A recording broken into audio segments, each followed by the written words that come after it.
ஒரு நிமிஷம் மறுபடியும் நீங்கள் ஆன் பண்ணுங்க. ஆன் பண்ணீங்களா? ரைட். இது வரைக்கும் செலவு கொடுத்தது எப்படி நமக்கு தெரியாது. ஓப்பனிங்கில் பிரித்து காட்டுவாங்க. பட் இப்போ தான் செலவெல்லாம் கொடுத்து முடிச்சிட்டோம். அதுக்கு இப்போ எவ்வளோ என்ன கொடுத்துருக்கோம் அப்படிங்கிறது உங்களுக்கு ஜஸ்ட் ஷோ பண்ணுறோம். அதுதான் விஷயம், வேறு ஒன்று தான். முதல்ல ரைஸ். ரைஸ் இது என்ன அப்படின்னு கேட்டிங்கன்னா ஃபுல்லாக வந்து பொன்னி அரிசி தான். ஆமாம், வந்து ஜீரக பொன்னி தான். ஆமாம், 10 கிலோ ரைஸ். சரியா?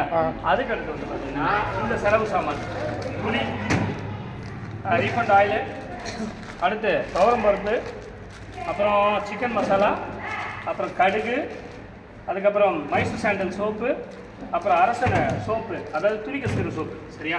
குளிக்கிற சோப்பு, துணி கசுக்கிற சோப்பு.